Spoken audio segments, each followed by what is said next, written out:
অসম ৰুলবল সন্থাৰ মহানুভৱতা। বানপীড়িত লোকৰ কাষত অসম ৰুলবল সন্থা। কামপুৰৰ চাংচকীত বান সাহায্য বিতৰণ। কেৱল খেলুৱৈ সৃষ্টি অথবা প্ৰতিযোগিতা অনুষ্ঠিত কৰাতেই সীমাবদ্ধ নহয় অসম ৰুলবল সন্থাৰ কাম-কাজ। সামাজিক দায়বদ্ধতাৰে পূৰ্বৰে পৰা সুন্দৰ পদক্ষেপ গ্ৰহণ কৰি আহিছে এই সন্থাটোৱে। শেহতীয়াকৈ ৰাজ্যজুৰি আহিছে প্ৰলয়ংকৰী বান। এই বানত কোনোবাই হেৰুৱাইছে আপোন ঘৰ, পথাৰ অথবা অত্যাৱশ্যকীয় সামগ্ৰী। হয়তো এই বান বিধ্বস্ত অঞ্চলতো আছে কোনোবাজন খেলুৱৈ।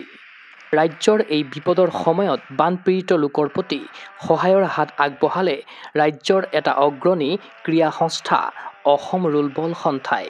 ৰাজ্যিক সন্থাটোৰ নেতৃত্বত এদল কৰ্মীয়ে দেওবাৰে নগাঁও জিলাৰ কামপুৰৰ চাংচকীত বান ক্ষতিগ্ৰস্ত লোকৰ মাজত বিতৰণ কৰে প্ৰয়োজনীয় সামগ্ৰী। স্থানীয় অঞ্চলৰ পৰা সহযোগিতা আগবঢ়ালে বসন্ত মজুমদাৰ, সুমিত্ৰা গোহাঁই, উদয়ন বৰুৱা আৰু সন্তোষ বৰাই।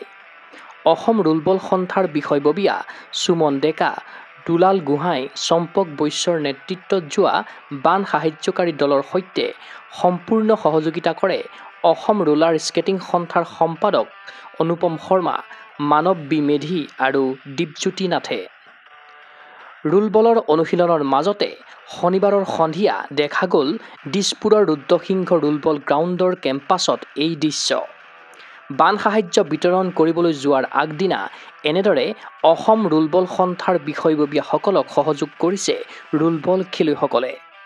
হয়তো এই ৰুলবল খেলুৱৈসকলৰ মনতো ক্ৰীড়াসুলভ মানসিকতাৰে জাগি উঠিছে সামাজিক দায়বদ্ধতা। ইফালে অসম ৰুলবল সন্থাৰ সাধাৰণ সম্পাদক ভূমিধৰ বৰ্মনে জনোৱা অনুসৰি 2019 চনতো প্ৰলয়ংকাৰী বানৰ সময়ত ৰাজ্যিক সন্থাটোৱে হাজো অঞ্চলত বানপীড়িতৰ মাজত সাহায্য বিতৰণ কৰিছিল। সকলোৰে আশা ৰাজ্যৰ বান পৰিস্থিতি সোনকালে উন্নত হওক।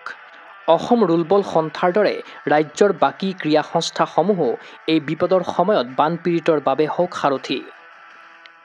নিউজ ডেস্ক ৰিপোৰ্ট, গগো স্পৰ্টছ NA।